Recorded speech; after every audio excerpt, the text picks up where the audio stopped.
আমি যখন ছোট ছিলাম আমার বাবা তো আমাকে একটুও ভালোবাসতো না। আমার বাবা আমার দাদাকে ভালোবেসে তো একটা মিষ্টির বক্স দিয়েছিল। আমি যখন সকালে ফোনে গেম খেলছিলাম আর তখন দেখি দাদা লুকিয়ে লুকিয়ে ওর মিষ্টির বক্সটা ওপেন করছে। আমি যখন ওর কাছে গেলাম আর দাদা তো আমাকে বকাঝকা করে ওখান থেকে তাড়িয়ে দিল।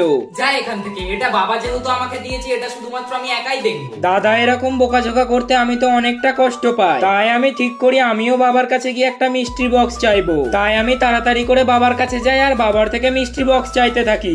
বাবা, আমাকেও দাদার মতো একটা মিষ্টির বক্স কিনে দিতে হবে। না, তোমাকে এখন এই মিষ্টি বক্সটা দেয়া যাবে না। কেন বাবা? আগে তুমি দাদার মতো বড় হও, তারপরেই তুমি মিষ্টি বক্সটা পাবে। তাই তো আমি কাঁদতে কাঁদতে ওখান থেকে চলে আসি। আর আমি মনে মনে ভাবি যেমন করে হোক আমাকে একটা মিষ্টি বক্স জোগাড় করতেই হবে। আর এটুকু বলেই তো আমি ঘুমিয়ে পড়ি। তারপর সকালবেলা উঠে দেখি আমার বেডের ওপরে তো একটা মিষ্টি বক্স আছে। আর আমি দেরি না করে মিষ্টি বক্সটাকে ওপেন করতে লাগলাম। কিন্তু এই মিষ্টি বক্স থেকে যে এরকম একটা জিনিস পাবো আমি তো কখনোই ভাবিনি। কি পেলাম জানতে গেলে তোমরা চ্যানেলটাকে সাবস্ক্রাইব করে দাও।